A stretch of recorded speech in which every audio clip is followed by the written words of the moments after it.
Welcome to Red Dirt D&D, guys. This is a little bit of preview action for our characters coming up, and I am joined by the Johnnie Payne. Oh, I didn't see you there.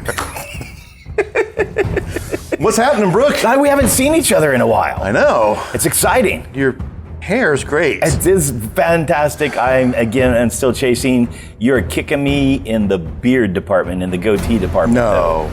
So, does this mean you're going to be a wizard? No, I'm not going to be a wizard. No. I was a wizard last time. You were a wizard last time. Does that mean, you know what?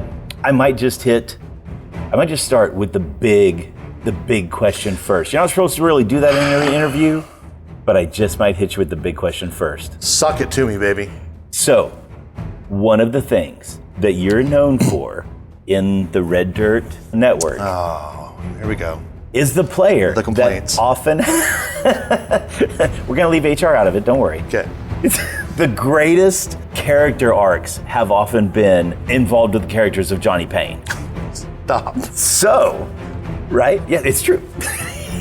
So, do you have your crystal ball, your glasses on, or is there any foreseen things where, I kind of hope this character starts one way, and now I realize I'm a terrible interviewer because... Let me take it from here, the character, right? So, my character, August E. Greymoor. Yeah. So, as far as looking into the crystal ball and repeating things of the past, such as amazing character arcs, I never went into any of those thinking, right. I'm going to have a character arc, and here's what's going to happen, and here's what he's going to do, and here's how Zonimus is going to grow and evolve, and here's what's going to happen with Twitch. Twitch was always just going to be this doofus that thought he was seriously going to trick these people into laying down and dying so he could bring them back as minions. It just sort of happened organically through the roleplay, through the storytelling, through my companions' interactions.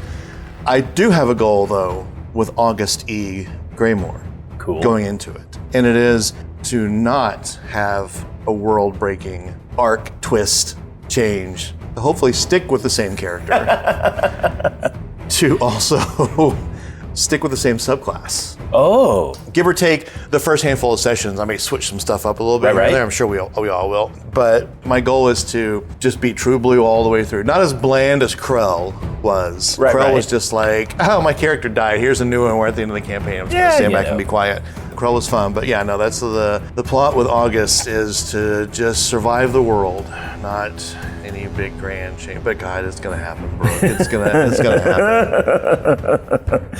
So speaking of August, do you want to share what his character class will be? Yeah, August E. Greymoor is a human fighter. I see the blandness. Going bland, yes. And he is, I'm really pushing for as little magic use as I can in this campaign for myself. I know I did it went into it with Zonimus.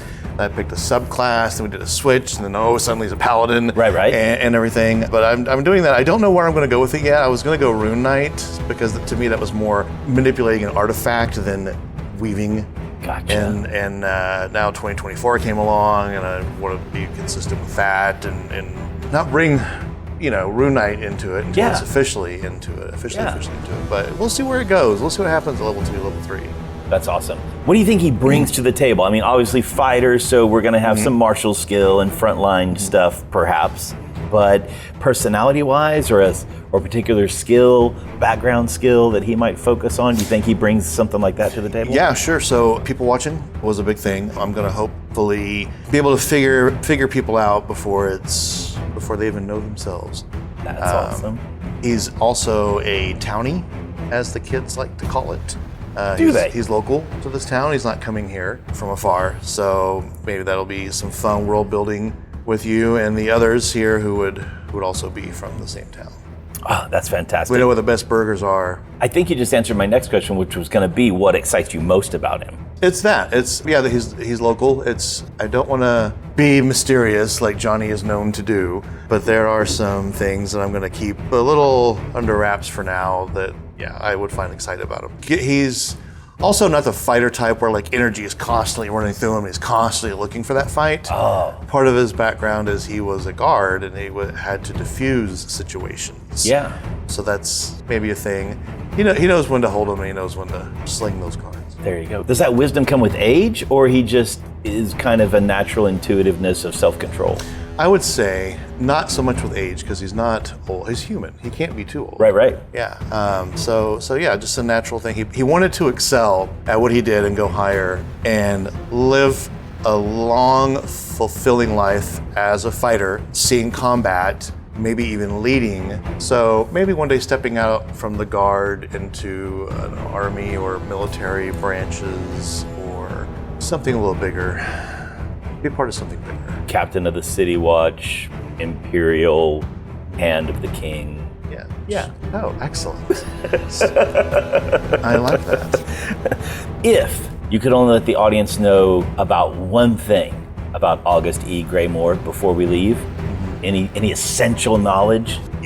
So I've said way too many times for this. He can be, I won't say honest, but honest to a fault sometimes. Okay. Ethical?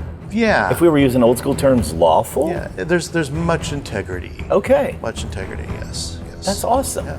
I have some questions for you. Oh, go ahead. Yes. What in the world made you want to DM this campaign? Mostly, it's the fact that I get to have a TPK. That covers every other one of my questions. So, thanks a lot, Mr. Bullock, DM Brook. Woohoo! We can't wait to see you guys December 4th.